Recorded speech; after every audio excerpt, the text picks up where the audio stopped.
Olá, seja muito bem-vindo, muito bem-vinda a esse Conexões Empresariais, podcast da FECAP, que procura fazer essa ligação entre a academia e o mercado, procurando então trazer informações relevantes para você que está aí na prática ou também estudando administração, comunicação, marketing, economia, temas ligados aos negócios. O tema da comunicação empresarial é um dos temas mais centrais que há no mundo das empresas, afinal. A gente fala de propaganda, a gente fala das novas mídias. Uma das coisas que mais se modificou no universo da gestão nos últimos anos, talvez décadas, seja justamente a comunicação. A gente se comunica por meio de instrumentos, de mídias bastante diferentes e até mudanças na sociedade também incorporam essas modificações. Agora, a comunicação tem muitas nuances, muitos possíveis mercados, muitas possíveis aplicações. Você imaginou como é, então, se comunicar dentro do mercado financeiro? Uma temática bastante complexa, boa parte das pessoas não compreende o que são os fundos, o que são todas as sopas de letrinhas, não é isso? Como a gente, então, consegue atingir um consumidor que é também um investidor num mundo que cresceu bastante, né, com plataformas, não é assim? Muito maior presença no diálogo, digamos, popular no Brasil acerca de investimentos. Para isso que a gente tem aqui o Cássio Martinez, nosso professor, não é isso? Dos cursos de propaganda, publicidade e relações públicas, né? Isso também ex-aluno da casa, não é isso? Exatamente. E um pesquisador desse tema, e não apenas pesquisador, sobretudo um praticante, um empreendedor, não é isso? Justamente na área de comunicação para o mercado financeiro. Eu acho que esse assunto vai te interessar muito. Seja você que esteja exatamente no mercado financeiro, deve ter dúvidas de como a gente chega nesse investidor, consumidor, como você, como também investidor e todos esses stakeholders, né, que estão nesse campo da gestão de fundos, dos investimentos. Cássio, muito obrigado pela sua presença no Conexões Empresariais. É uma honra, não é isso? Um professor bastante destacado e com uma experiência de mercado incrível. Queria que você me dissesse um pouco como é que alguém que se formou em comunicação e que sempre atuou nesse campo do marketing digital, foi então atravessar esse campo aí chegando nas finanças. Bom, professor Edson, obrigado pela apresentação cuidadosa, carinhosa. É um prazer estar aqui na FECAP nesse espaço. Eu que sou literalmente prata da casa, né? Então, estar aqui nesse momento falando um pouco da minha jornada, acho que da minha formação e também um pouco das minhas aventuras ali no processo de empreender.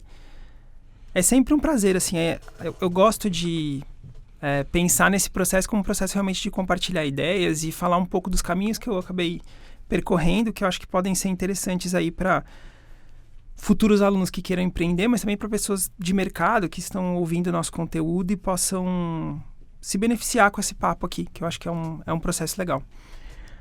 Acho que vou falar um pouco do meu percurso, né? Como vim parar nessa cadeira aqui hoje. E acho que tudo isso começa ali em 2012 com a formação que eu fiz aqui na FECAP, né, em publicidade e propaganda. E é um curso que sempre teve um olhar assim, muito carinhoso mesmo para o processo de preparar o aluno tanto para o mercado quanto para uma possibilidade real mesmo de olhar para todos os ambientes de uma empresa e entender profundamente as mecânicas necessárias para que a gente pudesse sonhar com essa posição de empreender.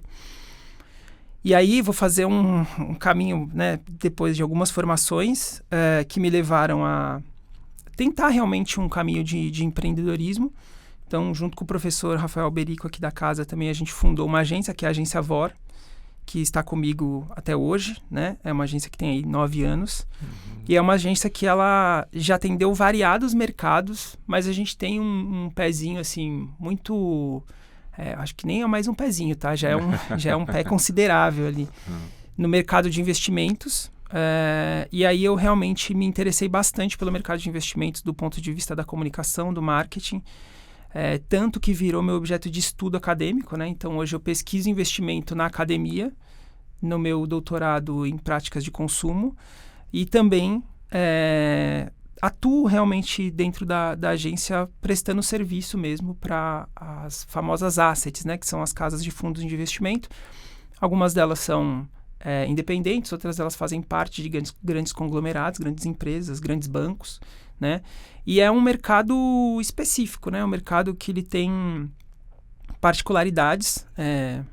Assim, se a gente for pegar como a mídia vai contar sobre esse mercado, é uma indústria de fato, né? A indústria de fundos, e ela ficou muito caricata ou famosa pelo estilo de vida da Faria Lima, né? Tem aquela famosa vejinha que saiu contando um pouco sobre os Faria Limers, e ali você tinha a personificação de alguns gestores de fundos. E eu tendo a achar que ali mais ou menos para 2015, que é quando a gente vai datar esse movimento das plataformas de investimento, que o mercado propriamente chama de boom das plataformas, o mercado se abriu mais para o processo de olhar para o marketing, de olhar para a comunicação, de entender que a sua comunicação não podia ser somente mais fechada dentro das salas, ou uma comunicação dirigida por um investidor qualificado, ou por um investidor institucional, e precisava encontrar caminhos comunicacionais para se comunicar com o investidor na ponta. Esse investidor que muitas vezes hoje entra num banco, entra numa plataforma de investimento, entra na XP, no BTG, e faz seu aporte ali em um produto financeiro que muitas vezes ele vai despertar o interesse para entender quem que é essa empresa hoje, como ela se comunica, quem são as pessoas que estão por trás dessas empresas, né, qual que é a sua filosofia de investimento. E aí a VOR, que é a minha agência, ela entrou dentro desse ecossistema, e aí a gente teve a felicidade de trabalhar com algumas pessoas do mercado financeiro como clientes mesmo, que assim, transmitiram muito conhecimento, ensinaram a gente a conhecer o mercado, a compreender as nuances, a entender economia de um jeito mais global, assim, para a gente conseguir entender todos esses players, todos esses públicos de interesse que esse mercado acaba atendendo e acaba se comunicando. Excelente. A gente vai conversar um pouco dessa jornada, né? De como essa comunicação para esse investidor final, ele deve ter várias personas, né? Você já citou o investidor muito mais letrado, quem sabe até investidores institucionais, não é isso? Mas no seu estudo de mestrado, você fez um diagnóstico, um estudo, né, que de alguma maneira mapeia, dá um panorama do investidor no Brasil. E eu queria que você falasse um pouquinho dos resultados. Esse assunto é um assunto que eu gosto muito de falar, porque a gente tem uma brincadeira na academia que a gente casa com o tema, né? Porque assim, eu particularmente eu falo sobre consumo, comunicação e investimento por 6 anos, pelo menos. Então é um casamento, é um relacionamento longo. E não dá para você ter um relacionamento se você não tem um interesse genuíno pelo tema. E eu realmente tenho esse interesse genuíno. E aí dentro da minha pesquisa, que ela é uma pesquisa com recorte em estudos de recepção, eu fui realmente procurar entender o fenômeno do investidor plataformizado. Ou seja, o investidor que faz os seus investimentos via plataformas de investimento. E aí é uma pesquisa gostosa de conduzir, porque eu acabo encontrando, acho que primeiro de tudo, eu acabo encontrando o mercado em um momento muito interessante. Qual que é esse momento de mercado? É um momento de mercado que a gente vai encontrar pesquisas, por exemplo, da B3, explicando que o mercado nos últimos 10 anos, ele mais que triplicou o número de CPFs investindo. E se você for olhar assim para a nossa pirâmide etária mesmo, de investidores no mercado, a gente tem muito mais entrada de jovens nesse mercado. Eu estou falando só do mercado ligado a B3, que é o mercado ligado a produtos de ações. Tem outros tantos produtos, tem criptomoedas, tem o próprio mercado de fundos de imobiliários, entre outros produtos financeiros. E quando a gente vai olhar para esse investidor na ponta, esse investidor ele está realmente numa cilada, assim, né? Ele está num lugar em que ele vai encontrar uma plataforma, que ela é uma plataforma, na sua maioria, né? Tanto essas plataformas de bancos tradicionais que a gente tem contato, como o Itaú, como o próprio Nubank, né? Que antigamente era no Invest, passou para Nubank, quanto as plataformas especializadas, né? Eu acho que o que a gente tem de expoente, que talvez fez o melhor negócio de comunicação, assim, foi a XP, né? Que a XP tem ela criou por muito tempo uma estratégia muito interessante de comunicação, que é desatrelar a ideia de que o investimento precisa necessariamente estar no banco. Existem empresas que fazem investimento e existem bancos que fazem outros serviços fundamentais para a sociedade. E ela construiu isso, então ela conseguiu se consolidar realmente como uma empresa em que quando as pessoas olham, elas falam, pô, acho que para investir eu preciso tomar conta na XP. Sim. E aí, bom, o resto é história, e hoje a XP, ela se aproxima também muito de um banco, né? Esse ecossistema de serviços financeiros estão todos presentes ali dentro. Sim. E aí o próprio investidor na ponta, ele tá, eu digo que ele tá numa cilada, porque o que acontece? Ele vai consumir conteúdo da mídia que vai falar sobre as questões políticas, legais, sociais da sociedade, no sentido de ele perceber que aquilo pode atingir de alguma forma o resultado do investimento que ele fez, né? Aí ele vai falar, pô, então o que eu faço? Eu vou talvez olhar para um influenciador financeiro. E aí esse influenciador financeiro, ele estabelece ali uma relação de falar para sua base, por exemplo, né? Olha, você tem que investir no fundo tal, você tem que investir no papel tal, você tem que focar agora em investimentos para o mercado de investimento imobiliário, ou até mesmo, você tem que dolarizar a sua carteira.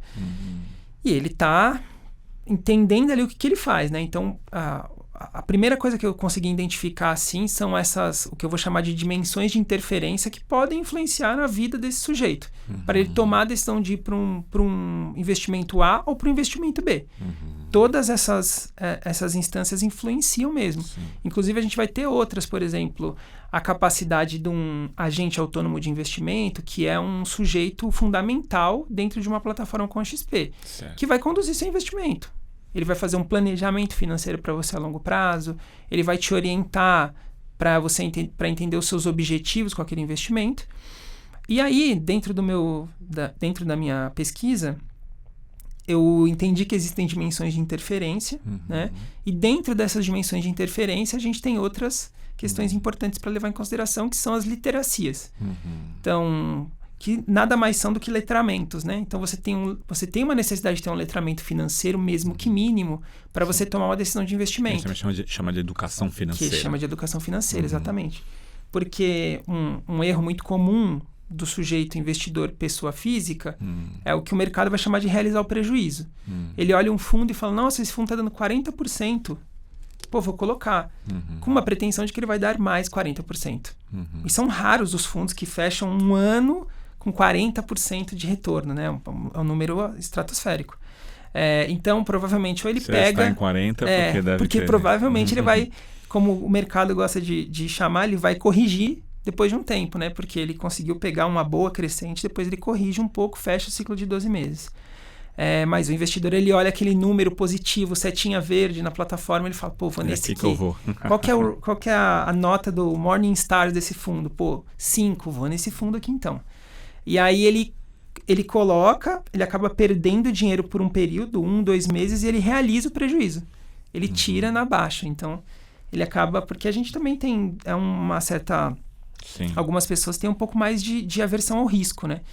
Então, a educação financeira é importante para você conhecer a sua filosofia de investimento, para você entender o seu nível de aversão a risco, para talvez você ter um valor distribuído ali para falar, bom, isso aqui eu vou investir para uma segurança para um futuro, isso aqui eu vou arriscar em papéis que eventualmente eu posso ganhar ganhos exponenciais.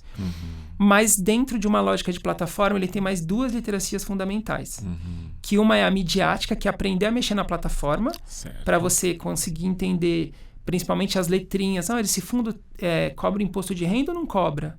Eu vou ser taxado ou não vou? Quanto que o agente autônomo de investimento está recebendo dentro dos meus ganhos?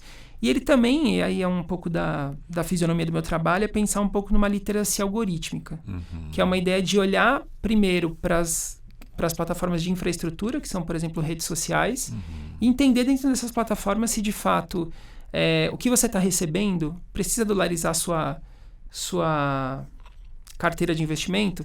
Se isso, de fato, é senso comum, é aquele investidor ou aquele influenciador que está te passando, né? Bem como quando você abre o aplicativo do banco, as opções que você tem de investimento, elas são selecionadas pelo banco. Será que tem outras opções importantes para o seu perfil de investimento? Certo. Então, do meu entendimento, esse investidor ele precisa estar atento a isso.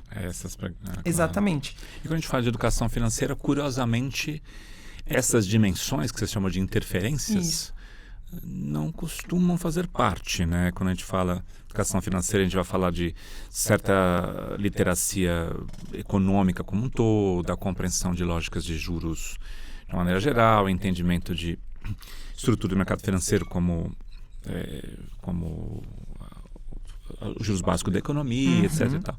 E você está dizendo que outra coisa, à medida em que acresce a lógica de plataforma, a mídia e a plataforma passa a fazer um papel super relevante aqui. Não é simplesmente um intermediador. Ele altera esse processo, ele modifica as variáveis que esse investidor precisa se preocupar, ele altera as informações que estão disponíveis. Estou achando espetacular o seu estudo aí. Exato. E aí foi engraçado que a partir dessa lógica eu falei, agora acho que vai caber aqui eu conversar com o próprio investidor. Porque... Isso no seu estudo, no seu mestrado. No seu meu mestrado. Sim. E quando eu vou conversar com o investidor, eu vou encontrar, assim... Eu vou conversar com 10 investidores, né, profundamente. Então, são pesquisas em profundidade, isso.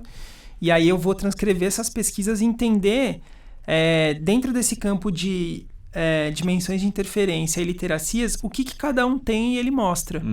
E é curioso, assim, tem um que eu sempre trago como exemplo, porque eu achei ele, assim, perfeito na pesquisa, porque eu pergunto para ele, você acha que a plataforma te influencia a fazer investimento? Ele fala, não, ela não me influencia a fazer investimento. Ela tenta me influenciar. O que eu faço? Eu abro o aplicativo, eu olho o Morningstars, eu olho quanto ela rendeu, e aí quando ele vai falando, ele vai olhando assim para cima, ele fala... Na verdade, ela me influencia sim. Então, pensando bem. Então é isso, a gente não se dá conta desse processo. Claro. Ao mesmo tempo que você encontra, por exemplo, pessoas que falam, tô super preocupado com os meus filhos terem educação financeira já logo cedo. Então eu fiz uma conta de um banco, que é uma conta para crianças, em que ele recebe a mesada nesse banco, para ele começar a ter essa relação com o dinheiro. Certo. Então, assim, a preocupação com a educação financeira é uma preocupação que a sociedade começa a ter cada vez mais cedo, porque realmente está ficando mais complexo, né? O processo de você conseguir o dinheiro digital, você vai ter acesso muitas vezes pelos seus salários, seus primeiros salários dentro de uma plataforma de banco, né? Que já vai te oferecer produtos ali dentro porque ela tem essa fisionomia. Sim. Então...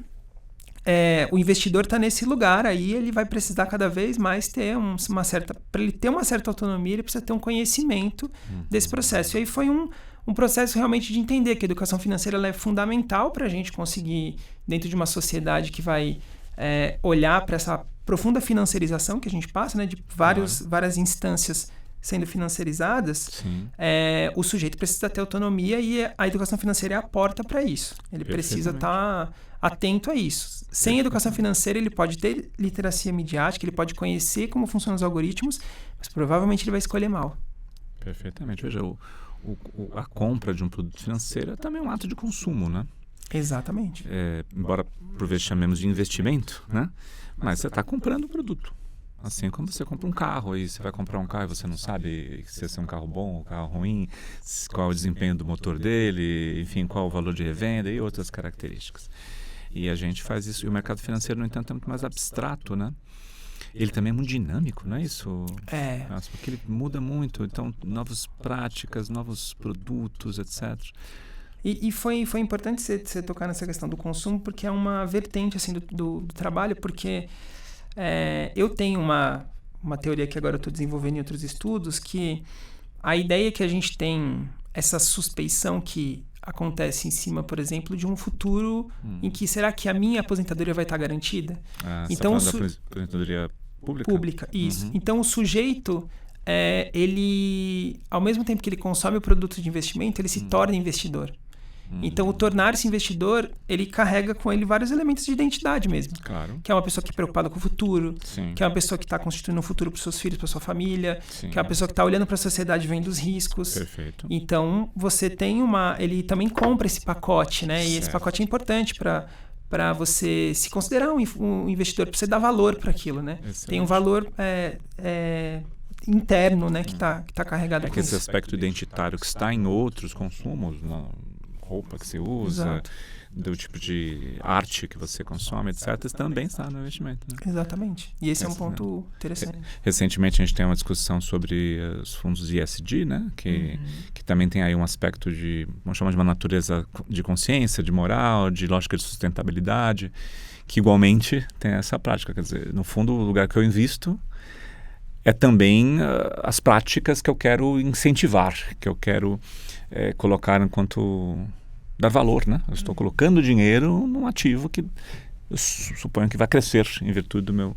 Né? Como é que você vê esse aspecto? Eu acho que essa é uma oportunidade para contar até um pouco do meu percurso empresarial, né? Porque a gente falou um pouco da pesquisa acadêmica e ela surge realmente de um contato que eu tenho com o mercado. Então, ali para 2018, eu começo a atender via a VOR, a agência. Eu começo a atender alguns clientes do mercado financeiro e a gente começa a ter contato com o universo do mercado financeiro. Então, assim, para além do que tem valor para o investidor, que já é uma questão que a gente começa a tatear pela mídia, né? O que de fato as empresas do mercado financeiro fazem para demonstrar esse valor? Excelente. E dentro dessa lógica de produção, muitas vezes de comunicação, que é a forma como eles vão conseguir se apresentar para o mercado, a gente começa a ver uma preocupação realmente do mercado em tentar estabelecer uma relação direta com o seu investidor a partir da comunicação, com esses elementos, digamos, identitários, por exemplo, o ESG, que é, olha, o meu fundo, ele está preocupado, obviamente, com retorno sobre investimento, porque isso é o que faz ele existir, né? O motivo pelo qual as pessoas estão comigo. Sim. Mas eu tenho uma preocupação com ser uma empresa B, eu tenho uma preocupação com ESG, eu tenho uma preocupação, muitas vezes, com compensar o carbono de alguma atividade que eu esteja fazendo. Sim. E você vai observando as empresas tentando construir uma narrativa, né? E uma narrativa realmente ligada ao que eu chamei de filosofia de investimento, que é um ponto fundamental, assim, de olhar para o mercado e falar, olha, essa empresa ela foi constituída por gestores e esses gestores eles têm uma trajetória no mercado, eles têm uma visão de mundo, né? Então eu trabalhei com um gestor que ele tem uma visão de mundo que ele fala, cara, eu tenho uma relação muito, muito profunda com a questão governamental dentro da minha empresa. Eu também tenho fundos específicos que eu invisto pensando em sustentabilidade também. Mas, assim, para mim só faz sentido a empresa existir se eu puder contar com pessoas, tanto os parceiros clientes quanto as pessoas internas, se eu tiver uma relação de transparência e confiança. Se eu não confiar, eu não consigo colocar o meu cliente para estar junto comigo naquele investimento.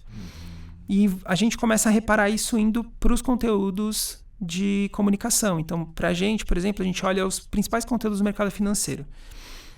A gente tem as lâminas, né, que são conhecidas, que são os resultados dos fundos. A gente tem, por exemplo, as cartas dos gestores. E as cartas dos gestores, elas são produtos que, classicamente, elas ficaram conhecidas por ser produtos de comunicação focados no investidor profissional, no investidor qualificado, ou um envio para o multifamily office, porque você tem, muitas vezes, quando você vai estabelecer uma relação com o investidor profissional, ele pede uma due diligence dentro das suas cartas para entender se o que você pensava 5 anos atrás, realmente você fez e aquele fundo deu resultado por causa disso. Porque é uma questão de visão de para onde você estava indo e o resultado que a empresa teve com aquele processo. Sim. Então, eles conseguem fazer esse processo. E cada vez mais esse tipo de conteúdo ficou atrativo para o mercado, para o investidor que está na ponta, às vezes, numa plataforma. E a gente tem um trabalho de comunicação dentro da agência de tornar esse conteúdo palatável para quem muitas vezes vai consumir isso numa rede social. Sim. Então, como que eu apresento os resultados dos fundos numa rede social?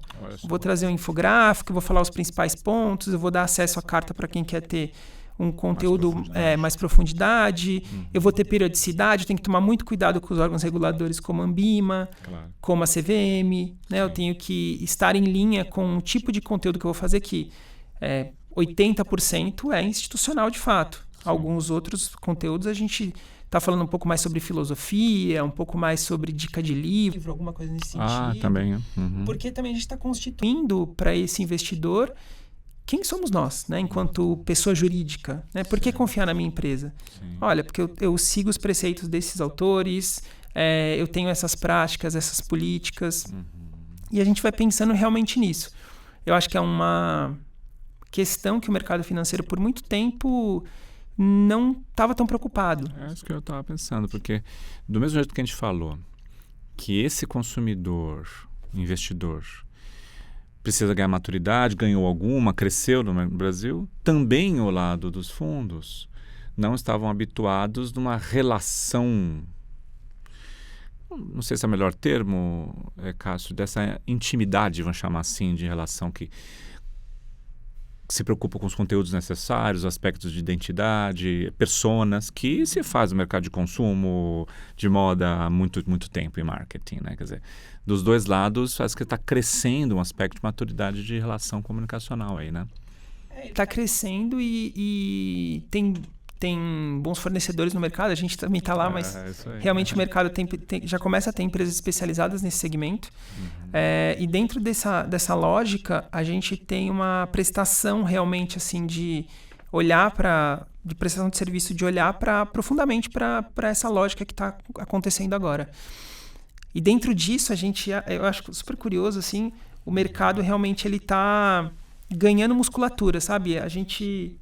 Até por uma demanda, por exemplo, do agente autônomo de investimento de pedir um material para poder apresentar aquele produto para um cliente, um material um pouco mais introdutório, às vezes não dá para ser um material muito duro. Então, você tem desenvolvimento de vídeos, você tem empresas preocupadas em fazer podcast, você tem empresas preocupadas em fazer um paper um pouco mais leve, um material... A gente fez uma pesquisa só com distribuidores uma vez para entender o que o seu cliente quer receber na ponta. Distribuidores o que querem? Distribuidores são esses sujeitos que estão dentro das plataformas, por exemplo, que vão dar algum direcionamento, por exemplo, agente autônomo de investimento, ou às vezes um multifamily office, que vai estar tentando fazer a relação direta ali com os seus investidores que têm valores mais altos para aportar. E dentro dessa lógica, eles falaram, a gente tem 95% da nossa comunicação é via WhatsApp. Então, assim, às vezes você faz uma coisa tão grande, assim, a gente tava na iminência de fazer um e-book para um cliente. Foi para fazer um e-book de 40 páginas, o cara não vai nem abrir. Então foi bom essa conversa porque a gente também não tem a pretensão de acertar. A gente quer ouvir o que aquele cara quer na ponta e tentar fazer um conteúdo que realmente possa apresentar a empresa no que ela é melhor. A história dos gestores, muitas vezes a gente faz vídeos com os gestores falando. As pessoas querem saber quem está por trás das empresas. Quer saber a sua história. Elas cada vez mais elas querem saber isso, sabe? Outras indústrias já passam por isso, né? A Magalu, o rapaz da CIMED agora. Então, assim, você tem uma indústria muito bem estruturada nessa ideia de que o gestor, o próprio empreendedor tem que aparecer, né? Eu acho que tem isso, eu acho que tem uma lógica de algum grau de materialização, né? Porque eu vou lá, pego um dinheiro, às vezes, importante para mim, eu sou um investidor pequeno, né? E eu vou lá e falo assim, você está aqui num fundo com umas siglas que eu mal sei o que é, já numa abstração, numa plataforma que eu vou aplicar um botãozinho, vai ter um xizinho para cima, um xizinho para baixo. Enorme abstração, né? Se eu compro um carro ou uma moto, eu estou vendo, eu coloco na minha garagem. Então, eu tenho a impressão de que um aspecto dessa comunicação é tangibilizar essa coisa de alguma maneira, né? Quer dizer, mostrar que existe aquilo que não está, né? Porque acho que no inconsciente do indivíduo aquilo importa. Muito. Foi engraçado que a primeira vez que a gente fez essa discussão, a gente falou, e para o gestor é muito comum, ele fala, não, mas isso aí é uma estratégia de long only, e o equity hedge, ele dá conta dessa estratégia. E aí a gente tem o long and short que pode resolver isso. Aí a gente falou, as pessoas não têm ideia do que é isso. E eu que já tenho algum tipo de conhecimento do mercado, eu tenho dificuldade para entender quando você tem um ativo que está em long e outro que está em short. Imagina um investidor que tudo bem, ele já tem algum nível de educação financeira, mas não é esse nível. Então vamos explicar isso para ele. Alguns, inclusive, devem ter, aversão a essa discussão, certo? Não quero saber, não quer se distanciar. Não sei se na sua pesquisa você encontrou esse perfil assim. Eu sinto que as pessoas têm uma relação ainda muito... Eu até já escrevi algo sobre isso, assim, que eles veem as plataformas como marketplace mesmo, como se estivessem navegando no iFood. E muitas vezes eles não entendem, eles estão começando a passar a entender a marca que está por trás daquela entrega de um produto financeiro.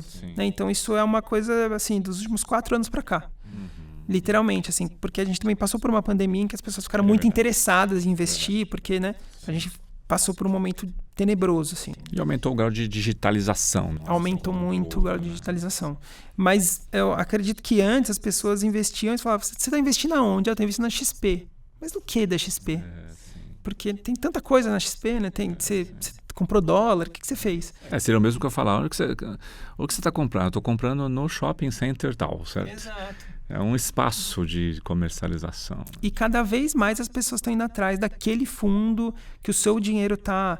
Eu até lembro de um caso de uma colega que ela é vegetariana e ela tem ela recebeu um fundo pelo agente autônomo de investimento, que é um fundo de agro. E ela ficou chocada. Ela falou, cara, tira meu dinheiro disso. Não faz sentido, porque é contra os meus valores. Eu não vou... não faz sentido para mim estar aportado com o meu dinheiro em uma empresa que eu sou contra as práticas que ela tem.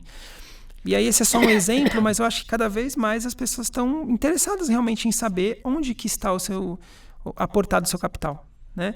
E aí essas empresas têm agora um percurso muito interessante para seguir, que é um percurso de conhecer esse cliente, de produzir, né? As suas marcas vão crescer nesse mercado, esse mercado vai começar a ter marcas que são mais detentoras de um discurso que é mais aderente para as empresas. Tem a marca das assets e, quem sabe, dos produtos também, né? Quer dizer, marca no nível da instituição é marca no nível do produto, né? O que é um CDI, o que é um FDIC, o que é um fundo imobiliário, etc., né? A gente vai ver isso sim, porque já tem casas muito preocupadas com isso. Então, criar uma família de produtos que estão pensando só em produtos de investimento imobiliário. Criar uma família de produtos que realmente é small caps. Criar uma família de produtos que é realmente papéis de bolsa de valores. E aí eu acho que isso é um processo de institucionalização mesmo, né? Eu acho que todo o ecossistema da indústria de fundos funciona muito bem, assim. Você tem um evento, por exemplo, anual como a Expert da XP, que movimenta o mercado inteiro. E ir nesse evento, assim, para quem quer conhecer, quem quer entender mais esse mercado, é uma grande experiência. Eu sempre vou, eu acho incrível, assim. É uma experiência, porque ele é um evento muito bem organizado, você tem contato com a maioria das casas lá dentro, você tem contato direto com o gestor. Tem gestores que têm fanbase, assim. Você vai, tem fila para falar com o gestor. Né? O próprio, acho que é o Breda, da Alaska, a vez que eu fui, tinha fila para falar com ele, assim. Eu falei, gente... E realmente tem casas que realmente tem fila para receber pessoas. Tem uma casa, não vou lembrar o nome deles agora, mas eles são de uns gestores jovens. E aí a ativação deles no evento é sempre uma ativação diferente, assim, é meio gamificada, aí você ganha um brinde, tem fila para acessar aquele brinde deles. Então, você tem realmente um ecossistema muito interessante e eu não consigo já imaginar que essa indústria ela vai regredir, eu acho que ela só vai evoluir, assim. Acho que esse é um processo. Estamos aqui um pouco no final do nosso momento. Como é que você vê esse crescimento? Como é que você vê o futuro aí, se eu fosse... Olha, eu acho que o futuro para o mercado financeiro hoje é olhar para um lugar de descentralização das plataformas. Eu acho que a gente vai ter...